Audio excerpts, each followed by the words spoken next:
Okay, all right. Revision of antiderivative derivative of e to the power kx and sine of ax plus b. Okay, actually I will just use this version here. Ax plus b and sine x plus b and cos of ax plus b. Okay, so if the derivative, right, f dash of x, if the derivative is e to the power a linear function ax plus b, okay, what is the original equation? Tao, do you remember? The same. The same. So e to the power ax plus b, good, and then Plus c. plus c, very good, and then that's not all. When you antiderive a, Isn't it divided by a? yes, you divide it by a, right? You divide the equation by a. You need to divide by the coefficient of x. Because remember, when you derive this whole thing, right? C, when you go from this side to this side, the c is gone. But when you derive the e to the power x plus b, you get the same thing over a, but then you need to derive the power, which gives you just a, and then the c would be 0. Right? And then the two a's will cancel out. Then that would be the same as this. Okay, does it make sense? Yeah, so when you have a function of a linear function of x, so a function which is e to the power of a linear function of x, ax plus b, when you antiderive, you always have to divide by the coefficient of x, right? So similarly, the next one would be, let's say, sine of ax plus b. What is the antiderivative? So what's the original equation? Cos ax plus b divided by a. Okay. C. Okay, very close. Missing something there. Is it negative? Yes, it's negative. Because when you derive cos, right? When you derive cos, let's try deriving it. Right? This is me trying to derive it. Cos is negative sine, so it'll be negative of negative sine ax plus b, right? And then over a, and then you derive what's inside it, which is ax plus b, and then you get a again, and then c is 0 again. So the a cancelled out, negative is a positive, that's also cancelled out. So then you get sine ax plus b, which is the original derivative here. Okay, so yeah, so just be very careful when you antiderive sine, you get negative cos. Okay, now last one, I'll do the last one. It's pretty easy by now. When you get cos of ax plus b, then the antiderivative would be it would just be sine of ax plus b over the coefficient of x, which is a, and then plus c, unknown constant c. Okay, all right. Now let's try a few questions from 9D, the harder ones. Let's go through the harder ones. Okay, Unit 3, Chapter 9. Do you have any exam or any exam this term? I have a data test. I don't know about like the physics data test, but I definitely Physics only, okay. No, I have a biology data test. Oh, biology data test. Physics. I don't know if it's this term or next term. Okay. How about the other subjects? I have a formative for English. Mm-hmm. Like general English. And then it's like a practice exam. But all these, like I think chemistry is next term and math also next term, isn't it? math is next year, I thought.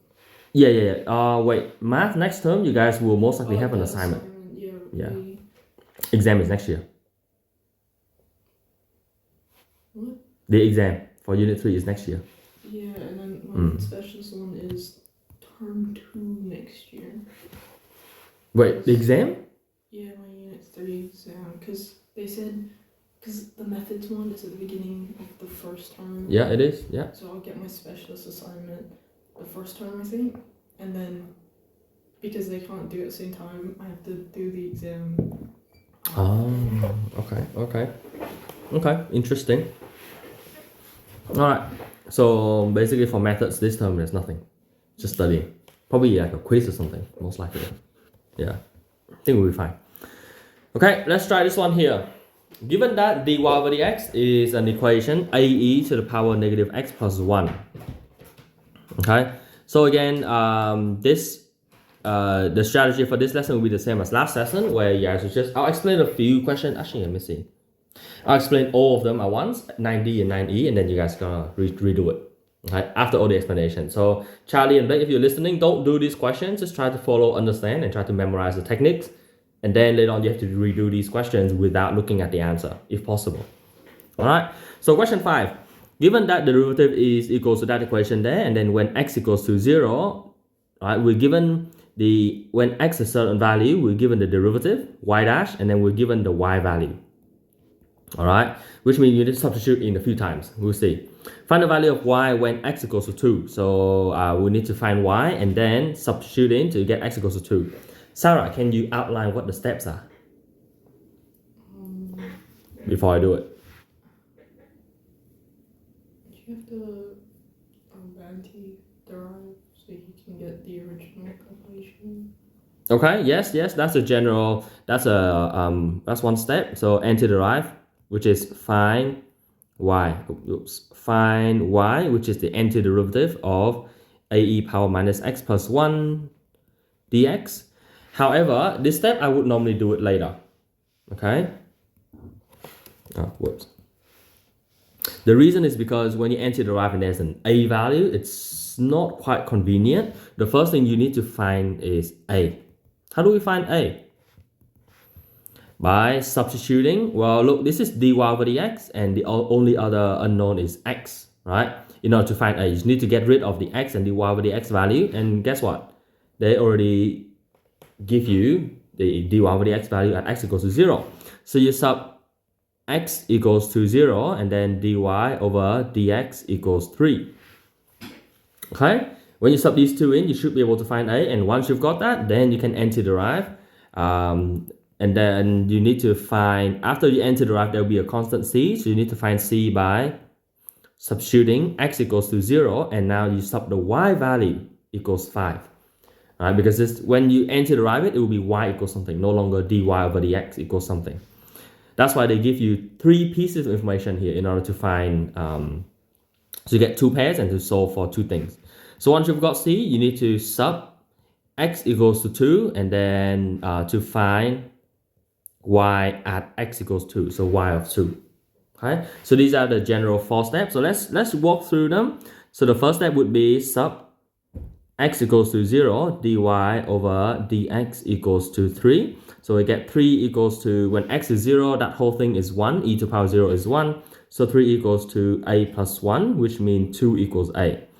All right, and then I can write the equation without writing a now. So that'll be 2e to the power negative x plus 1 dx. All right, and anti-deriving that, e to the power negative x would be the exact same thing, and then you have to divide by the coefficient negative 1, so that's negative 2 e power negative x plus c, and then that's y. Step 2, step 3, find c. We need to sub x equals to 0, and then y equals to 5. So then you would get 5 equals to, again, when you sub 0, that would be 1, that would be 0. So then that would just be negative 2 times 1 plus 0. Oh, whoops, I think I erased something. Yep. So that would be negative 2 times 1 plus 0 plus c. So 7 equals c. So once I've got these values, I want to rewrite what I found so far. So y equals to negative 2 e power negative x plus 7. And finally, the last step, sub x equals 2. Right, then you get the y value of at x equals 2, and that would just be negative 2 e power negative 2 plus 2 plus 7 is plus 9. I'm pretty sure that's the final answer. I don't think you can go further than that without a calculator. Yep. Okay, any questions, Sarah? All good? So again, when you guys try this later, just make sure you be very careful with the algebra. This question is not so hard yet. It's very similar to something that we did last week. Right, question 6 here. Now, this one is a little bit harder than the previous one because it's not as straightforward. So they give us the derivative again. And once again, unknown constant k. Okay? So there are 2 things that we don't know. We don't know the constant k, and then we also don't know the original equation, which has the constant c. But what we do know is that the tangent at 1e squared passes through the origin. Find the gradient of this tangent and hence determine the value of k. So we need to find the gradient of this tangent first, right? So how do we find gradient of the tangent? The tangent line at a point. Divine. Isn't it just the derivative? It is just the derivative. Very good. That's right. And we're already given. But how do we use this? Can you substitute like x from the point? Yep, you substitute x at the point and then the derivative should be, because it's a tangent, the derivative will be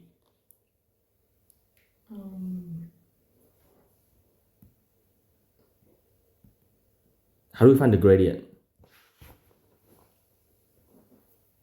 What's the meaning of the derivative? I thought it was the gradient. It is the gradient, yes. Which means, how do we find the gradient? Isn't it the y then? What do you mean? What's the value of the gradient? The y value, because then you can substitute. Not quite the y value. There are two ways to find the gradient. There are two ways to find the gradient. Remember, the gradient is linked to two concepts. So the first concept is rise over run, right? Okay, and then the second concept is the derivative, which is y dash at the x value. Right? So actually, this is the key idea of this question. So there are two ways of finding the gradient, and in order to find the value of k, you need to see what you need to form an equation. And there are two ways to find the gradient. So basically, they're saying that rise over run using 2 points is the same as when you substitute the x value into the derivative. Yeah, and the derivative is simply just the dy over the x over here. So they're saying that the rise over run must be equals to the derivative at x equals to 1.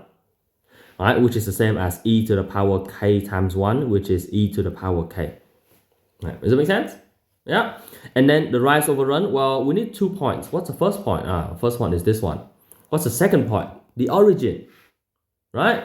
So rise over run would be y2, which is e squared, minus y1, which is the origin y, which is 0, and then x2 minus x1.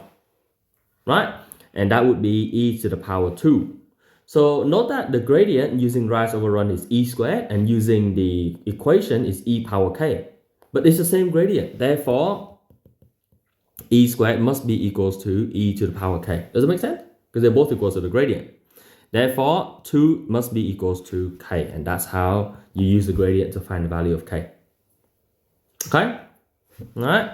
And now question B, the equation of the curve. So once we've got to this point, we need to find the equation. So we need to get dy over dx equals to e to the power 2x. And then we anti-derive it. Y is equals to e to the power 2x over 2 plus c. Okay? How do we find c? How do we find c?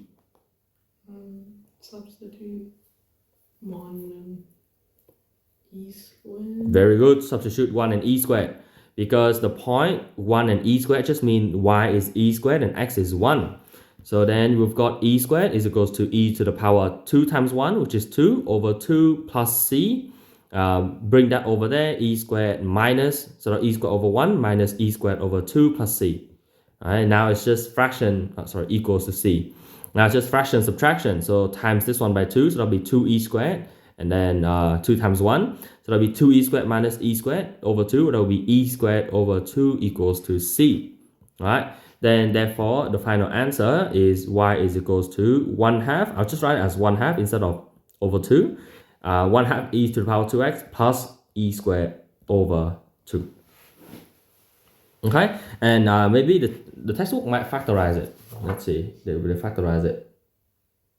No, they didn't factorize it. Alright, let's just write this one as 1/2 of e squared. Okay, that's it. Now this question is very similar to question 7. Okay, so the only difference between question 6 and 7 is that question 7 has things that are a little bit trickier because the point is e to the power 3, and then it has a negative, but realistically it's like the same thing. So I will just leave question 7 here. You guys will have to do question 6 and 7. Okay, do 2 questions at the same time, and then it will hopefully make a bit more sense. right, with these ones, but it will be the same steps as question 6, but you get to do a question that I haven't actually gone through to the answer yet. Right, so see, you can actually work through the algebras correctly. All right, so that's 9D. Moving on to 9E, the harder ones. So already went through the idea of anti-deriving trigonometric functions. Now the questions I want to go through with you guys is question, I think this one should be easy. Let's see, question 5. Sarah, what's the equation of the tangent line? What's the formula? I don't remember. No, remember? That's why I'm going through this question here. It has yx, y1, x1. X1, y1 and the gradient. Do you remember? Tangent line? No. No. Tangent line, it starts with y minus y1 equals something. You remember? X. There's an x in there, yes?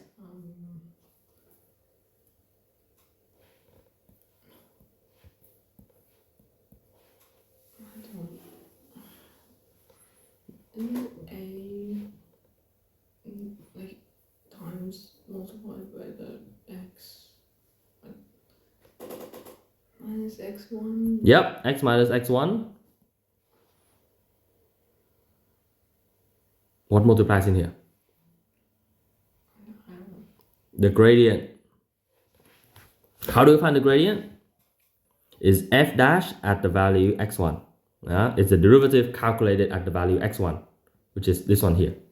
Okay, so basically the gradient at that point, because the tangent line must be at a point, right? Let's say this is the point, x1, and y1, right? The tangent line at this point will have to, the gradient is essentially the same as the instantaneous rate of change at that point, right? Which means the gradient of this line, the gradient is, so the main equation is fx, right? I should move right here. So this is the equation fx. So the gradient is the same as the derivative of the original equation at x equals to x1, aka it's f dash at x1. Okay, all right. So let's see. So that's a bit of recap on on equation of the tangent line. There is y minus y1 equals to the gradient times x minus x1. Now, this curve has gradient function dy of x equals to that thing, and then the point pi over 2, 0 lies on the curve. Find the equation of the curve. So the first one is very simple. You need to antiderive it. So y would be the antiderivative of cos 2x plus sine 3x dx. So antiderive that. Cos is negative, cos is sine, so that'll be 1/2 sine 2x. Okay. And then minus, sine is negative cos, so that'll be minus 1/3 of cos 3x, and then plus a constant c. Okay, and then to find c, same thing, we've got a point there, so we substitute the point in pi over 2 and 0. So you get y equals to 0, and then x is pi over 2. So sine of pi over 2, 2 times pi over 2 is 2 pi over 2, which is 1 pi. Okay, minus 1/3 cos of, now it's 3 pi. 3 pi over 2 plus c. Sarah, what sine of pi?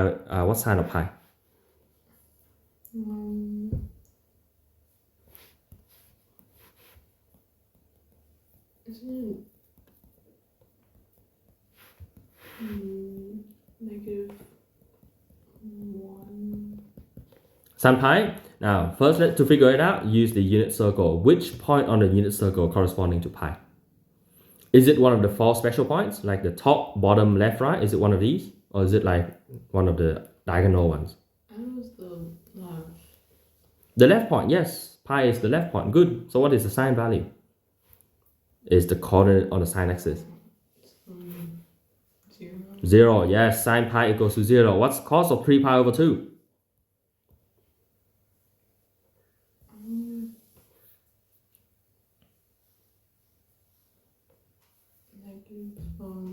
Just 0. Is 0 as well. Good, because cos is horizontal axis, right? So the coordinate of that point on the cos axis is 0. So cos pi 3 pi on 2 is also 0. which means 0 equals c, which means y is just this equation without the c. So the constant is 0. So you see, it's a little bit tricky to work these ones out, and you might argue, oh, I can just ignore c. No, you can't. Sometimes c is not 0, okay? C could be like a strange 1/3, and if you don't do that properly, you will lose the mark. So now question B, find the equation of the tangent. Equation of the tangent, okay? Equation of the tangent to the curve. Now we've got the, if you're given a point, that means you've got the x1 value already, and then you've got the y1 value already. We're missing the gradient. How do we calculate the gradient again? With the price of equals. That's one way, but you can't do it in this one here because there's only one point. There's no 2 points to do it. The tangent line equation. Yes, the tangent line equation. And how do we calculate the gradient? You just you sum x1 and y1. Not x1 and y1. On the Just x1. Okay, the gradient is simply just the derivative calculated at x1. Right? So basically you sub x1, so you substitute x equals to whatever the x1 value into the derivative f dash of x. And then that would be equals to the gradient of the tangent. Okay, does it make sense? Yeah, because at that point, when you sub it in, it's giving you the instantaneous rate of change at the point, which is the same as the gradient of the tangent line. It's the same thing. So that's the instantaneous rate of change. To extend it, it becomes a tangent line. So that's why it's the same thing. Okay, so then to find the gradient of the tangent line, that would just be dy over dx at x equals to pi on 2. Okay, and that would be substitute pi on 2 into the main equation here. What do you think the gradient is?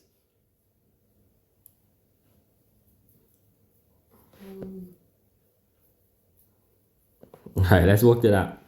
So it'll be cos of 2 times pi on 2 is 1 pi. Okay, and then plus sine of 3 pi on 2. So that's the gradient value. What's cos of pi? -1. Yep, cos pi is -1. What is sine of 3 pi on 2? -1. Is also -1, yes, which means the gradient is going to be -2, right? Then the tangent line has this equation. Let's write that out first. So the tangent, y minus y1 equals to gradient times x minus x1. Okay, so then that would be, what's the y1 coordinate? I think that was 0. Yeah, pi over 2, 0. So y minus 0 equals to the gradient -2 times x minus x1, which is pi on 2. And simplifying that, y is minus 0 is just y equals to -2x plus -2 times pi on 2 is +2 pi on 2. Or you can think of it as a negative here. We'll cancel with the -2 in that fraction. So it'll just be plus pi. Okay, so y equals to -2x plus pi is the final answer. Does that make sense? Sarah, any question? Confused about the gradient part. The gradient part, like y is the gradient, the dy over dx at that one, right? Yeah? Okay. So quick recap on derivative, the meaning of the derivative. Meaning of dy over dx. Okay. So remember in unit 2, we did something where when you have 2 points, right? Let's say 2 point, x is a and x is b. Then the gradient, okay, the gradient g is rise over run, which is f. So note that this is the function fx. Alright, so the y value is f of b minus f of a over b minus a. Make sense? Yeah, so that's the gradient of a line, right? Rise over run. Yeah, but note that as b gets closer and closer to a. So let's say b is like here. Alright, and then a is there. So when it gets closer and closer to the point a, what does the average, what does the line look like? This new line here, what's the gradient of this line? It's still the same, right? But as So instead of writing b, I will write it as a plus h. Okay, so write a b value as a plus a certain h value. Okay, and then that line there, so the gradient of this new line will be the same thing, right? It will be f of a plus h minus f of a over a plus h minus a, and these two will cancel out, which is over h. Make sense so far? Yeah. What does that look like? What does that look like now that I have redrawn the line here around the 2 points when they are really, really close to each other? It looks like the first principle law, yes, and it's also looking like the tangent line, right? The tangent line is a line that barely touches the point, like the graph at one point, at that specific point. Okay, so if I were to ignore like any crossover, if the graph, if you draw the tangent line at that point there, it will look somewhat like that. Okay, it's like when you have a curve that looks like that. Okay, maybe I should redraw this curve here. So let's have.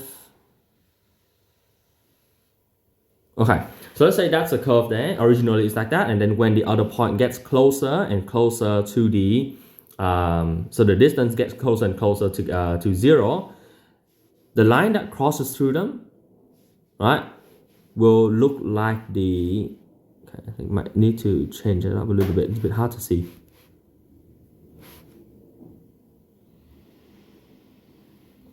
Okay, so the line that will cross through the 2 points will look like the tangent line. Does it make sense?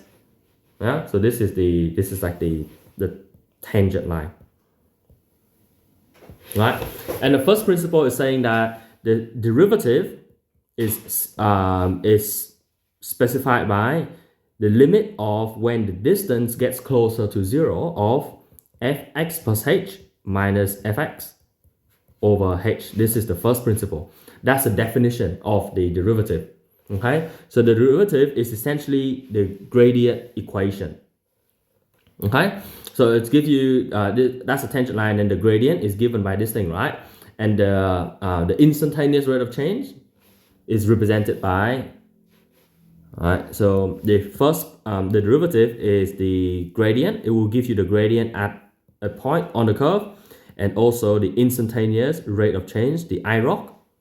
Okay, yeah, it's mostly these two. Okay, so gradient, instantaneous rate of change, and the derivative, they all mean the same thing. Right, and that's and it's still based on the rise over run idea, but it's just that the rise is very little. As the rise gets closer and closer to 0, right, what would the equation look like? Okay, and that's the derivative. Does it make a bit more sense? Yeah, I'm going back all the way to the first principles to explain this thing here. Right, but you gotta understand this in order to understand how the derivative is linked to the gradient of the tangent. Okay. All right, so that was question 5. 2 more, and then you guys can get started trying out these questions. So that's question 5. Okay, question 6. Now this is a complex familiar one. Let's see how you guys can go with this. All right, given that f dash is equals to cos x minus cos 2x and f of 0 equals 8, find fx. I think this one is okay. Don't know why this is the complex familiar. All right, let's have a look. So if we want to find fx, we need to antiderive cos x minus cos of 2x dx. All right, so antiderive that, cos would be just sine, okay, and then the other one would be minus half sine of 2x plus c. That would be fx, okay. And then so f of 0 equals 8 means sub x equals to 0, and then y equals to 8. Does it make sense? Yeah, it should be familiar by now. I think the complex familiar might just be because of that notation there. Like if people don't understand it, then they won't be able to do it. But if you do know about it, then you can just sub it in, and bam, easy. 8 equals to sine 0 minus 1/2 sine 2 times 0 is 0 plus c. What's sine 0, Sarah?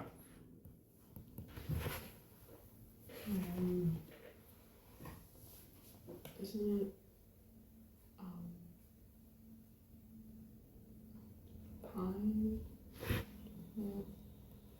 Where is the angle 0? Like in the middle, like 0. 0, that's the value of the sine or cos, but I'm looking at the angle first, right? So the angle is 0, and that is the point on the right. It doesn't move anyway. Right? All angle starts on the positive x-axis, and 0 degree means it doesn't go anywhere. So this point represents both the angle 0 and the angle 2 pi, which is 360, and then 4 pi and 6 pi and ongoing. Right? So sine 0 is? 2 pi. Oh, What's the coordinate of that point on the sine axis? 1. On the sine axis? It's 0. It's 0, yes. Sine 0 is 0. Right? Another way to think about this is, remember the sine curve? The sine graph looks like that, right? And where does it start? It starts from 0, 0. So sine of 0 is 0, right? Because it starts in the middle. Cos of 0, so this is the y-axis, and this is the sine of x, right? It starts from 0, 0. Note that the cos graph starts from the top here. It goes from 1 to -1, but the cos graph will start like that. Okay, it will go somewhat like that. Okay, does it make sense? So that's why cos of 0 is 1. So cos of 0 is 1, but this other point represents sine of 0 is equals to 0. So sine of 0 is just 0. Okay, so that's why it just be 0 and then minus 0 plus c. Therefore, 8 is equals to c. Therefore, fx would be sine x minus half sine 2x and then plus 8.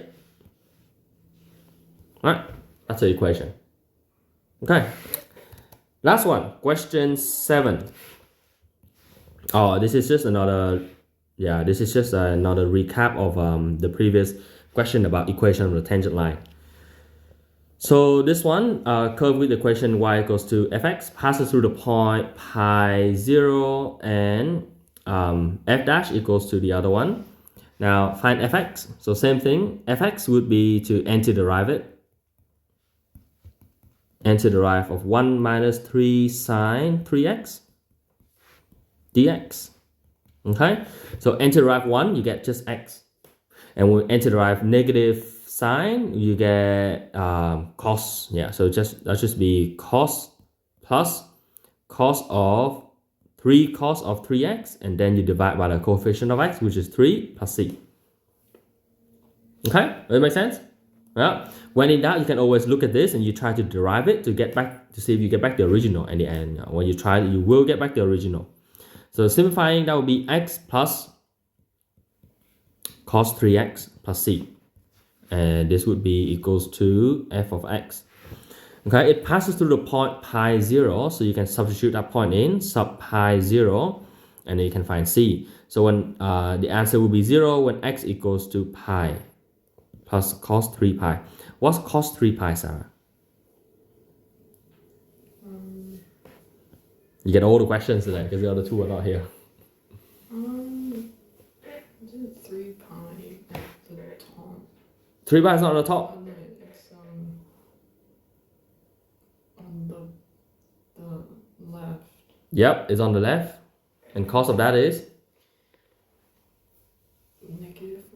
-1, that's right. So 0 equals to pi minus 1 plus c. So c would be 1 minus pi. Right? When you bring the two terms over, minus 1 becomes plus 1, and then pi becomes negative pi. Okay, so then fx would be x plus cos of 3x plus 1 minus pi. Right? Just get a c value that looks a little bit strange, but you can still work with it. Question B, find the equation of the tangent at the point pi 0. What's the first thing that I need to do here, Sarah? Find the, what are we missing? the gradient. The gradient, yes. How do we find the gradient? Sub x1 Into? the y equal, Into the original or into the derivative? Which one gives you gradient? derivative. Yes, into the derivative. So sub pi into that x there. Okay, so we find the gradient first for question B. The gradient would be f dash at the x value, which is pi. Right, and that would be, what was it again? 1 minus 3 sine 3x, so that'll be 1 minus 3 sine of 3 times pi. What's sine of 3 pi?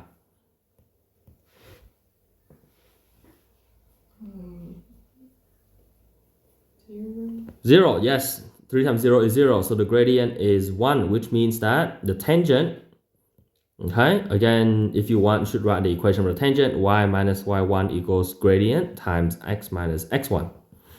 Okay, so then y minus the y1 value was, what was it? Pi 0. So y minus 0 equals to the gradient 1 times x minus x1, which is pi.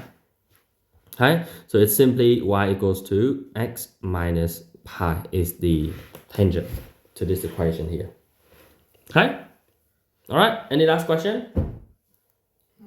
No. No? Okay, then get started on trying out these questions. So I'll give the list of questions here, and I'll end the first recording. So 9D would be question 5 and 6, and 9E is 5, 6, and 7, and 9E would be question 5, 6, and 7 as well. 5, 6, and 7. Okay, the last questions for these two chapters.